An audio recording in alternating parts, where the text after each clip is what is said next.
Hello दोस्तों, GK staple में आपका स्वागत है।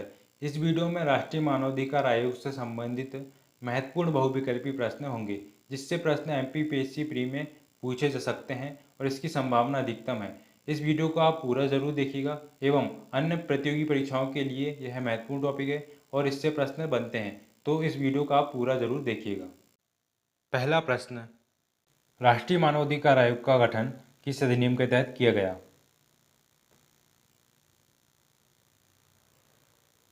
आंसर होगा इसमें पहला, मानवाधिकार संरक्षण अधिनियम 1993। मानवाधिकार संरक्षण अधिनियम 1993 के अंतर्गत राष्ट्रीय मानवाधिकार आयोग का गठन किया जाएगा। राज्य स्तर पर राज्य मानवाधिकार आयोग का गठन किया जाएगा एवं केंद्रीय स्तर पर राष्ट्रीय मानवाधिकार आयोग का गठन किया जाएगा। राष्ट्रीय मानवाधिकार आयोग का मुख्यालय कहाँ स्थित है?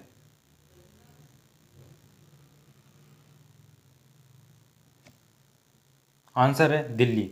दिल्ली में राष्ट्रीय मानवाधिकार आयोग का मुख्यालय स्थित है। राष्ट्रीय मानवाधिकार आयोग के प्रथम अध्यक्ष कौन थे?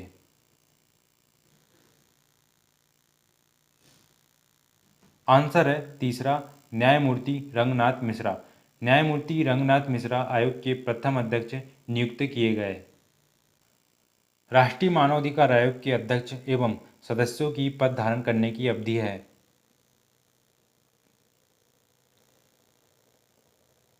आंसर है तीसरा, 5 या 70 वर्ष, इसमें जो पहले हो।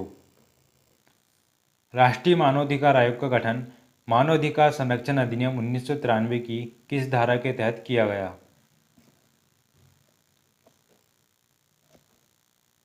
आंसर है धारा 3। राष्ट्रीय मानवाधिकार आयोग संरक्षण अधिनियम 1993 की धारा 3 के अंतर्गत राष्ट्रीय मानवाधिकार आयोग का गठन किया जाएगा। राष्ट्रीय मानवाधिकार आयोग के अध्यक्ष एवं सदस्य त्यागपत्र किसके समक्ष प्रस्तुत करेंगे? आंसर है राष्ट्रपति। आयोग के अध्यक्ष एवं सदस्य जो है राष्ट्रपति के समक्ष अपना त्यागपत्र प्रस्तुत कर सकते हैं। राष्ट्रपति अधिसूचना द्वारा आयोग के सदस्यों में से किसी एक को अध्यक्ष के रूप में कार्य करने के लिए प्राधिकृत करेगा। इसके लिए निम्न परिस्थितियां हैं। आंसर होगा उपरोक्त सभी। अध्यक्ष की मृत्यु होने पर, त्यागपत्र देने के कारण या किसी अन्य कारण से। इन तीनों आधार पर राष्ट्रपति जो है अधिसूचना द्वारा आयोग के किसी सदस्य को अध्यक्ष के पद पर कार्य करने के लिए नियुक्त कर सकता है। आयोग के अध्यक्ष व सदस्यों को पुनर्नियुक्तियां संबंधित प्रावधान है।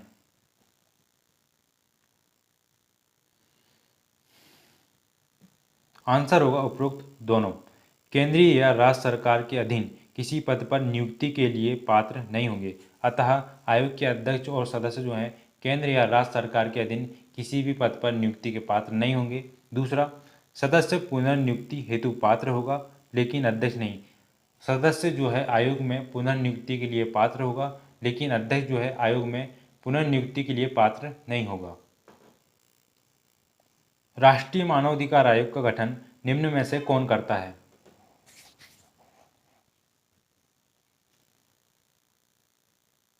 आंसर होगा केंद्र सरकार। केंद्र सरकार द्वारा प्रधानमंत्री के नेतृत्व में गठित 6 सदस्यीय समिति की सिफारिश के आधार पर आयोग के अध्यक्ष एवं सदस्यों की नियुक्ति की जाती है। राष्ट्रीय मानवाधिकार आयोग का अध्यक्ष कौन होता है? आंसर है उच्चतम न्यायालय का मुख्य न्यायाधीश। उच्चतम न्यायालय का मुख्य न्यायाधीश जो सेवानिवृत्त हो वह राष्ट्रीय मानवाधिकार आयोग के अध्यक्ष के पद में नियुक्ति का पात्र होगा। मानवाधिकार संरक्षण अधिनियम 1993 के अंतर्गत राष्ट्रीय मानवाधिकार आयोग के अध्यक्ष व सदस्य निम्न संख्या से मिलकर बनेगा। आंसर है तीसरा, 8 सदस्य, जिसमें एक अध्यक्ष शामिल होगा जो भारत का मुख्य न्यायाधीश होगा। जो सेवानिवृत्त मुख्य न्यायाधीश है वह अध्यक्ष के पद के रूप में कार्यरत होगा। और सदस्य में एक मुख्य न्यायाधीश शामिल होगा जो उच्च न्यायालय का जो मुख्य न्यायाधीश है वह इसमें शामिल होगा। 2 अन्य सदस्य इसमें शामिल होंगे जो मानवाधिकार से संबंधित व्यवहारिक ज्ञान रखने वाले हो। 4 इसमें अन्य अध्यक्ष शामिल होंगे जिसमें राष्ट्रीय अल्पसंख्यक आयोग के अध्यक्ष, राष्ट्रीय अनुसूचित जाति आयोग के अध्यक्ष, राष्ट्रीय अनुसूचित जनजाति आयोग के अध्यक्ष एवं राष्ट्रीय महिला आयोग के अध्यक्ष इसमें शामिल किए जाएंगे। राष्ट्रीय मानवाधिकार आयोग का मुख्य कार्यपालक अधिकारी कौन होता है? आंसर है महासचिव। केंद्र स्तर का जो महासचिव होगा वह राष्ट्रीय मानवाधिकार आयोग का मुख्य कार्यपालक अधिकारी होगा। राष्ट्रपति आयोग के अध्यक्ष या किसी सदस्य को आदेश द्वारा पद से हटा देगा यदि निम्न परिस्थितियां हैं। आंसर होगा इसमें चौथा उपरोक्त सभी। यदि दिवालिया न्याय निर्णीत घोषित कर दिया गया हो, अपने पद के कर्तव्य के बाहर किसी वैतनिक रोजगार में लगा हो, मानसिक या किसी शारीरिक कारण। इन तीनों आधारों की जांच जो है उच्चतम न्यायालय करेगा। उच्चतम न्यायालय द्वारा जांच सिद्ध होने पर राष्ट्रपति द्वारा इन्हें पद से हटाया जा सकता है। अतः राष्ट्रीय आयोग के अध्यक्ष एवं सदस्यों को जो है राष्ट्रपति जो है इन आधारों पर पद से हटा सकता है। राष्ट्रीय मानवाधिकार आयोग के सदस्यों व अध्यक्ष की नियुक्ति के लिए राष्ट्रपति को सिफारिश प्रदान करने के लिए गठित समिति में निम्नलिखित में से कौन नहीं होगा?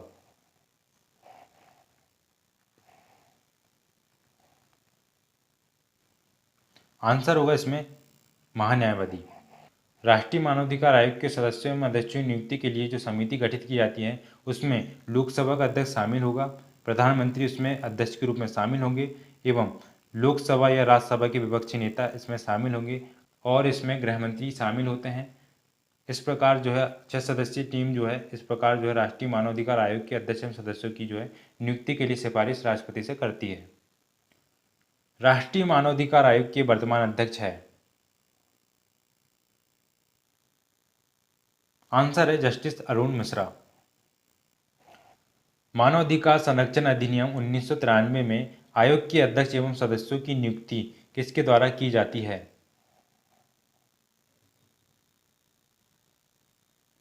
आंसर है राष्ट्रपति। राष्ट्रपति जो है केंद्र सरकार की समिति की सिफारिश के आधार पर आयोग के अध्यक्ष एवं सदस्यों की नियुक्ति करेगा।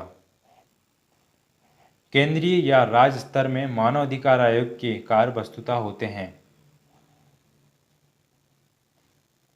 आंसर होगा पहला सलाहकार या सिफारिश। आयोग के जो कार्य होंगे वह राज्य सरकार या केंद्र सरकार के लिए सलाहकारी प्रवृत्ति के होंगे। राष्ट्रीय मानवाधिकार आयोग किस मंत्रालय से संबंधित है? आंसर है गृह मंत्रालय।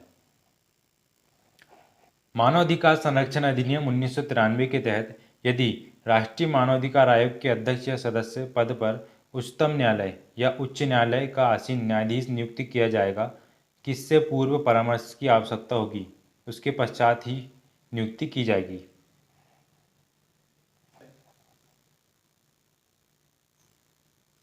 आंसर होगा भारत का मुख्य न्यायमूर्ति। अर्थात भारत का मुख्य न्यायाधीश जो होगा आयोग के अध्यक्ष या सदस्य के रूप में जो मुख्य न्यायाधीश नियुक्त की जाएंगे उससे पहले परामर्श जो है भारत के मुख्य न्यायाधीश से ली जाएगी। मानवाधिकार आयोग के अध्यक्ष या सदस्यों के साबित कदाचार या भ्रष्टाचार एवं अन्य नियम के उल्लंघन के संबंधित मामलों की जांच कौन करता है? आंसर है उच्चतम न्यायालय। उच्चतम न्यायालय जो है आयोग के सदस्यों एवं अध्यक्षों के किसी मामले अतः भ्रष्टाचार से संबंधित मामले या किसी नियम के उल्लंघन से संबंधित मामले, इन मामलों की जांच जो है उच्चतम न्यायालय करेगा। उच्चतम न्यायालय के द्वारा जांच सिद्ध होने पर राष्ट्रपति इन्हें पद से हटा सकता है। अतः आयोग के अध्यक्ष एवं सदस्यों को राष्ट्रपति पद से हटा सकता है यदि मामले की जांच उच्चतम न्यायालय द्वारा दोष सिद्ध पाई गई हो। राष्ट्रीय मानवाधिकार आयोग में कितने सदस्य ऐसे व्यक्ति में से नियुक्त किए जाएंगे जिन्हें मानव अधिकार से संबंधित मामलों का ज्ञान हो या उसमें व्यावहारिक अनुभव हो? आंसर है 2 सदस्य। आयोग में 2 सदस्य नियुक्त किए जाएंगे जो मानवाधिकार से संबंधित ज्ञान रखते हो। राष्ट्रीय मानवाधिकार आयोग में अध्यक्ष के अतिरिक्त कितने सदस्य होते हैं? आंसर होगा 7। आयोग में 7 सदस्य शामिल होते हैं, इसमें एक अध्यक्ष होता है। कुल मिलाकर आयोग जो है 8 सदस्यीय निकाय है जिसमें 7 सदस्य होते हैं, एक अध्यक्ष शामिल होता है। मानवाधिकार संरक्षण अधिनियम 1993 के अंतर्गत राष्ट्रीय मानवाधिकार आयोग के अध्यक्ष और सदस्यों की नियुक्तियां संबंधित प्रावधान किस धारा में दिए गए हैं? आंसर धारा 4। राष्ट्रीय मानवाधिकार अधिनियम 1993 की धारा 4 के अंतर्गत राष्ट्रीय मानवाधिकार आयोग के अध्यक्ष और सदस्यों की नियुक्ति संबंधित प्रावधान इसमें दिए गए हैं।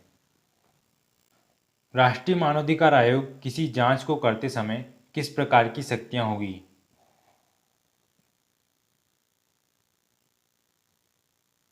आंसर इसमें सिविल न्यायालय। राष्ट्रीय मानवाधिकार के पास जो है सिविल न्यायालय की शक्ति होगी। मानवाधिकार संरक्षण अधिनियम 1993 की धारा 4 के अधीन गठित समिति का अध्यक्ष कौन होता है? आंसर होगा इसमें प्रधानमंत्री। राष्ट्रीय मानवाधिकार आयोग के सदस्य और अध्यक्ष के वेतन भत्ते और उनकी सेवा शर्तें होगी जो निम्न है।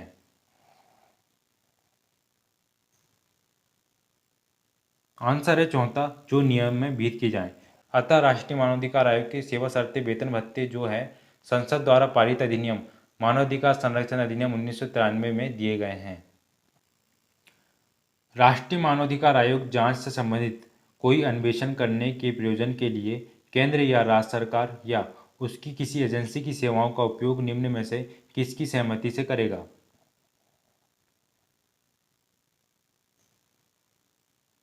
आंसर होगा इसमें चौथा, केंद्र या राज्य सरकार की सहमति पर।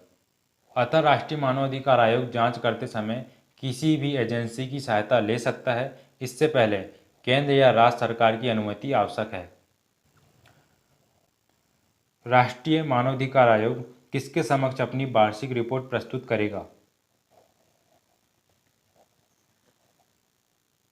आंसर है केंद्रीय या संबंधित राज्य सरकार।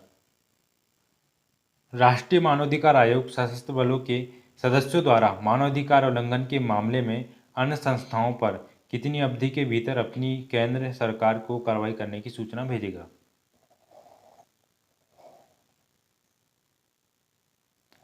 आंसर होगा इसमें 1 माह के भीतर। अतः सशस्त्र बल के किसी सदस्य द्वारा मानवाधिकार का उल्लंघन किया गया हो ऐसे मामले की जांच राष्ट्रीय मानवाधिकार आयोग करेगा एवं उस कार्रवाई की जो रिपोर्ट है केंद्र सरकार को 1 माह के भीतर प्रस्तुत करेगा। राष्ट्रीय मानवाधिकार आयोग के समक्ष किसी व्यक्ति द्वारा किए गए अभिकथन का उपयोग किया जा सकता है?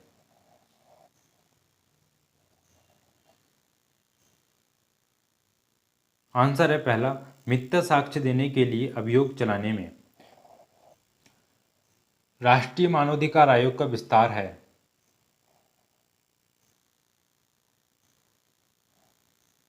आंसर है संपूर्ण भारत पर। दोस्तों वीडियो पसंद आ रहा है तो आप जरूर लाइक कीजिए। किन मामलों की जांच आयोग नहीं करेगा? आंसर होगा तीसरा, उपरोक्त दोनों। जो राज्य आयोग के समक्ष लंबित मामले हो, जो वर्तमान किसी विधि के अधीन किसी अन्य आयोग के समक्ष लंबित मामले हो, इन दोनों परिस्थितियों के आधार पर आयोग जो है मामलों की जांच नहीं करेगा। मानवाधिकार के उल्लंघन किए जाने के कितने समय पश्चात आयोग या राज्य आयोग के किसी मामले में जांच नहीं करेगा? इसका आंसर होगा 1 वर्ष। अतः राष्ट्रीय मानवाधिकार आयोग या राज्य मानवाधिकार आयोग ऐसे मामलों की जांच नहीं करेगा जिसकी अवधि 1 वर्ष हो चुकी हो। अर्थात 1 वर्ष के पश्चात किसी भी मामले की जांच जो है राष्ट्रीय मानवाधिकार आयोग या राज्य मानवाधिकार आयोग नहीं करेगा। 1 वर्ष के अंदर किसी भी मानवाधिकार के उल्लंघन के मामले की जांच है वह कर सकता है। इसकी अवधि जो है 1 वर्ष, 1 वर्ष के अंदर जो है किसी भी मामले की जांच वह करेगा। निम्न में से किसे मानवाधिकार का जन्मदाता कहा जाता है?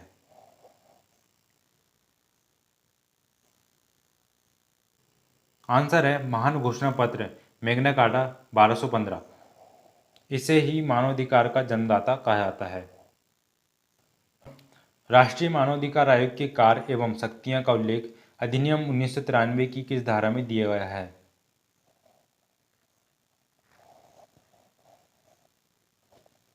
आंसर है धारा 12।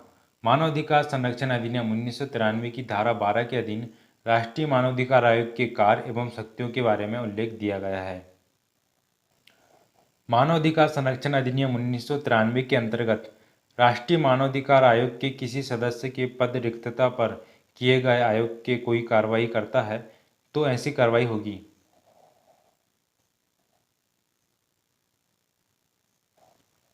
आंसर होगा अविधिमान नहीं होगी। अतः जो राष्ट्रीय मानवाधिकार आयोग है किसी मामले की जांच करता है, उस स्थिति में आयोग के किसी सदस्य या अध्यक्ष की अनुपस्थिति हो तो वह कार्रवाई करता है, तो ऐसी कार्रवाई जो है विधिमान होगी, अर्थात उसे इलीगल नहीं माना जाएगा। राष्ट्रीय मानवाधिकार आयोग के अध्यक्ष और किसी सदस्य के वेतन और भत्ते तथा सेवा के अन्य निबंध एवं शर्तों में उनकी नियुक्ति के पश्चात उसके अलाभकारी परिवर्तन निम्नलिखित होंगे। इसका आंसर होगा तीसरा, नहीं किया जाएगा। अर्थात राष्ट्रीय मानवाधिकार आयोग के अध्यक्ष एवं सदस्यों की नियुक्ति के पश्चात उनकी सेवा शर्तें वेतन भत्ते में कोई अलाभकारी परिवर्तन नहीं किया जाएगा, अतः लाभकारी परिवर्तन किए जा सकते हैं। राष्ट्रीय मानवाधिकार आयोग एक ऐसा निकाय है। आंसर है पहला, सांविधिक निकाय। राष्ट्रीय मानवाधिकार आयोग जो है वह एक सांविधिक निकाय है, क्योंकि संसद द्वारा पारित अधिनियम मानवाधिकार संरक्षण अधिनियम 1993 के तहत इसका गठन किया गया है।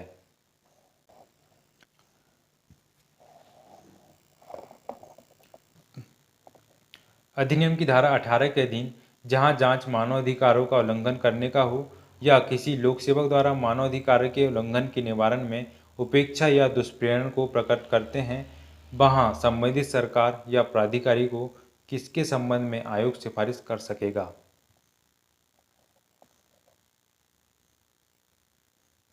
आंसर होगा इसमें चौथा, उपरोक्त सभी संबंध में सिफारिश कर सकता है। अतः राष्ट्रीय मानवाधिकार आयोग जो है ऐसे मामले जो मानवाधिकार संबंधित हो, लोक सेवक उसका जो है निवारण करने से मना करता है, इस स्थिति में आयोग जो है कदम उठाएगा, ऐसा कार्रवाई करे जो वह ठीक समझे। शिकायतकर्ता या पीड़िता या उसके परिवार के सदस्यों को जैसा ठीक समझे उसके प्रति नुकसान का संदाय करने को कह सकता है। तीसरा, संबंधित व्यक्ति के विरुद्ध कार्रवाई करे जो वह ठीक समझे। इस आधार पर जो राष्ट्रीय मानवाधिकार आयोग है कार्रवाई करने को कह सकता है। तो दोस्तों, यह था राष्ट्रीय मानवाधिकार आयोग से संबंधित महत्वपूर्ण एमसीक्यू प्रश्न, जिससे प्रश्न प्रतियोगी परीक्षाओं में पूछे जाते हैं और इसकी संभावना अधिकतम है कि एमपीपीएससी प्री में पूछे जा सकते हैं। तो दोस्तों, वीडियो कैसा लगा लाइक जरूर कीजिएगा, चैनल पर नए हैं तो सब्सक्राइब जरूर कीजिएगा, जिससे कि जीके से रिलेटेड आपको वीडियो लगातार प्राप्त हो।